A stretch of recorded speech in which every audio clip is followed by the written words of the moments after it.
ಶ್ರೀಮಾತ್ರೇ ನಮಃ. ನಿತ್ಯಭಕ್ತಿ ಕಾರ್ಯಕ್ರಮಕ್ಕೆ ಸ್ವಾಗತವನ್ನು ಕೋರುತ್ತಾ ಓಂಕಾರದ ಮಹತ್ವ ಓಂ ಅಂತೀವಿ. ಅದರ ವಿಶೇಷ ಏನು? ಎಷ್ಟೋ ಜನಗಳಿಗೆ ನಾವು ಸುಮ್ಮನೆ ಯಾಂತ್ರಿಕವಾಗಿ ಅದನ್ನು ಹೇಳ್ಕೊಂಡು ಹೋಗ್ತೀವಿ. ಇದು ಪ್ರಣವ ಮಂತ್ರ ಅಂತೀವಿ. ಓಂಕಾರವನ್ನು ಪ್ರಣವ ಮಂತ್ರ ಅಂತೀವಿ ಹೇಳ್ತೀವಿ. ಒಂದು ಲೆಕ್ಕದಲ್ಲಿ ನಾವು ಮಂತ್ರಗಳ ರಾಜ ಅಂತ ಗಾಯತ್ರಿ ಮಂತ್ರವನ್ನು ಹೇಗೆ ಕರಿತೀವೋ ಅದೇ ರೀತಿ ನೋಡೋಕ್ಕೆ ಹೋದಾಗ ಓಂಕಾರವೂ ಸಹ ಒಂದು ರೀತಿಯಾಗಿ ಅದಕ್ಕೆ ಸಮಾನವಾದದ್ದು. ಅಂದರೆ ಒಂದು ಮಂತ್ರಗಳ ರಾಜ ಅಂತೂ ಕೂಡ ನಾವು ಹೇಳಿದ್ರೆ ತಪ್ಪಾಗಲ್ಲ. ಯಾಕೆಂದರೆ ಓಮನ್ನು ಉಚ್ಚಾರಣೆ ಮಾಡಿಯೇ ನಾವು ಮಂತ್ರವನ್ನು ಹೇಳೋಕ್ಕೆ ಹೋಗ್ತೀವಿ. ಯಾಕೆಂದರೆ ಇದು ಪವಿತ್ರವಾದದ್ದು. ಇದರಿಂದ ಏನಾಗುತ್ತೆ? ದೇಹ ಶುದ್ಧಿ, ಮನಸ್ಸಿನ ಶುದ್ಧಿ, ಗ್ರಹ ಶುದ್ಧಿ, ದೋಷ ಶುದ್ಧಿ, ದೋಷಗಳು ಕೂಡ ಈ ಒಂದು ಓಂಕಾರದಿಂದ ನಮ್ಮ ದೇಹದಿಂದ ಹೊರಗಡೆ ಹೊರಟೋಗ್ತಕ್ಕಂಥ ಒಂದು ಸಾಧ್ಯತೆ ಇರುತ್ತೆ.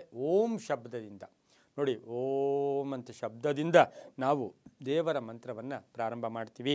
ಓಂ ಎಂಬುದು ಅಕ್ಷರ ಅಲ್ಲ, ಅದು ಒಂದು ಅಕ್ಷರ ಅಲ್ಲ, ಒಂದು ಪದ ಅಲ್ಲ.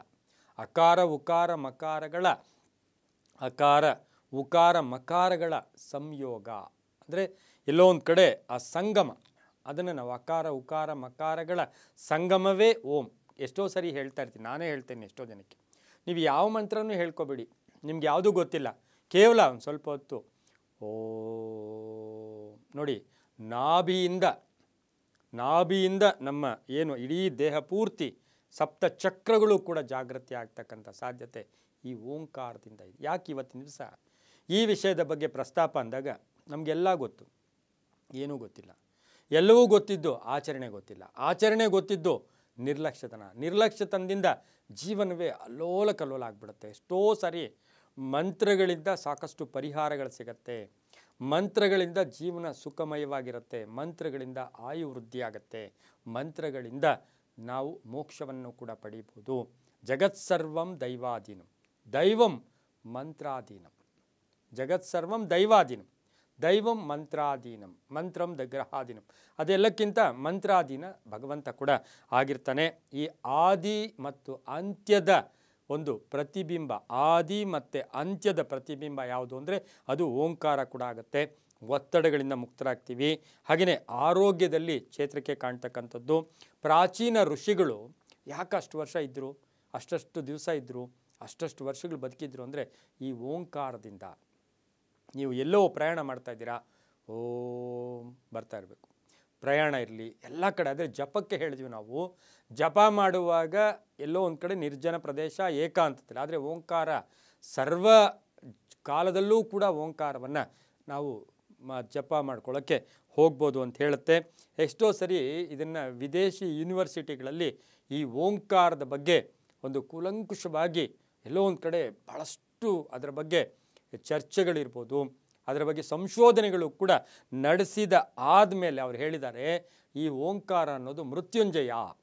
ಓಂಕಾರವನ್ನು ಪಠಿಸೋರಿಗೆ, ಓಂಕಾರ ಹೇಳ್ಕೊಳ್ಳೋರಿಗೆ ಸಾವಿಲ್ಲ. ಓಂಕಾರ ಹೇಳ್ಕೊಳ್ಳೋರಿಗೆ ದೇಹ ಬಿಡ್ಬೋದೇ ಹೊರತು ಅವರ ಶರೀರದಲ್ಲಿ ಆ ಓಂಕಾರ ಸರ್ವಭೂತಗಳಲ್ಲೂ ಇರುತ್ತೆ ಅಂತ ಕೂಡ ಎಷ್ಟೋ ಸಂಶೋಧನೆಗಳಿಂದ ಗೊತ್ತಾಗಿದೆ. 15 ನಿಮಿಷ ಸಾಕು, ಇಲ್ಲ 5 ನಿಮಿಷ, ಇಲ್ಲ 3 ನಿಮಿಷ ಆ ಓಂಕಾರವನ್ನು ಕುಳಿತಲ್ಲಿಯೇ ಹೇಳ್ಕೊಂಡು. ನಾವು ಯಾವಾಗಲೂ ಪೂರ್ವ ಉತ್ತರ ಅಂತ ಯಾಕೆ ಹೇಳ್ತೀವಿ ಅಂದರೆ, ಈ ಒಂದು ವಾಸ್ತುವಿನ ರೀತಿ ನೋಡೋಕೆ ಹೋದಾಗ ಈ ದಿಕ್ಕುಗಳಲ್ಲಿ ಬಲ ಜಾಸ್ತಿ, ಧನಾತ್ಮಕ ಶಕ್ತಿ ಜಾಸ್ತಿ.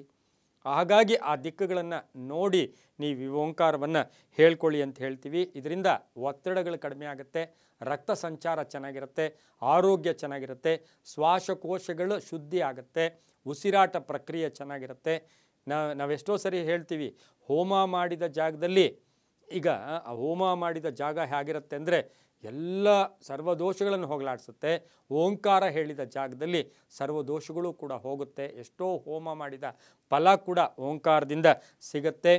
ಜೀರ್ಣ ಪ್ರಕ್ರಿಯೆ, ಉಸಿರಾಟ, ಹಾಗೆ ಮಾನಸಿಕ ಒತ್ತಡಗಳಿಂದ ಮುಕ್ತರಾಗ್ತೀರಾ. ಆಲೋಚನಾ ಶಕ್ತಿಗಳು ಚೆನ್ನಾಗಿರುತ್ತೆ, ಅಂತಃಶಕ್ತಿ ವೃದ್ಧಿ ಆಗುತ್ತೆ. ಎಲ್ಲಕ್ಕಂತ ಮಿಗಿಲಾಗಿ ಇವತ್ತು ಸಮಾಜದಲ್ಲಿ ಪದೇ ಪದೇ ಕೇಳೋದು ಒಂದು ಮಾತು ಕೇಳ್ತೀವಿ, ಥೈರಾಯ್ಡ್ ಅಂತ. ಯಾರೋ ಸ್ವಲ್ಪ ದಪ್ಪವಾಗಿದ್ದರು ಅಥವಾ ಯಾರೋ ಸ್ವಲ್ಪ ಗಂಡಸರಾಗಲಿ ಹೆಂಗಸರಾಗಲಿ ಡಾಕ್ಟರ್ ಹತ್ರ ಹೋದಾಗ ಅವರು BP ಶುಗರ್ ಚೆಕ್ ಮಾಡಿದ್ದಾದಮೇಲೆ ಒಂದು ಸರಿ ಥೈರಾಯ್ಡ್ ಚೆಕ್ ಮಾಡಿಸೋಣ ಅಂತಾರೆ.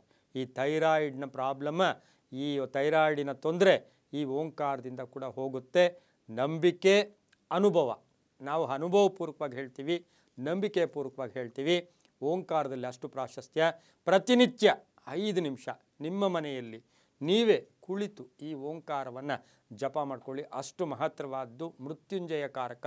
ಈಗಂತೂ ಕೊರೋನಾ, ಇನ್ನೊಂದು ಮತ್ತೊಂದು ಎಲ್ಲ ಕಡೆ ಎಲ್ಲ ಕಾಯಿಲೆಗಳ ಬಗ್ಗೆ ನಾವು ಕೇಳ್ತಾ ಇರ್ತೀವಿ. ಆದರೆ ಇದಕ್ಕೆಲ್ಲಕ್ಕೂ ಮೂಲ ನಮ್ಮ ಉಸಿರಾಟದ ಮುಖೇನ ದೇಹ ಕೆಡುತ್ತೆ. ಆ ಉಸಿರಾಟವನ್ನು ಶುದ್ಧಿ ಮಾಡೋದು ಯಾವುದು ಅಂದರೆ ಅದು ಓಂಕಾರ. ಓಂಕಾರವನ್ನು ನೀವು ಜಪ ಮಾಡ್ಕೊಳ್ಳಿ, ಇದು ಕೂಡ ಒಳ್ಳೆಯದಾಗುತ್ತೆ ಅಂತ ಹೇಳ್ತಾ, ಸರ್ವೇ ಜನ ಸುಖಿನೋ ಭವಂತು, ಸಮಸ್ತ ಸನ್ಮಂಗಳಾನಿ ಭವಂತು.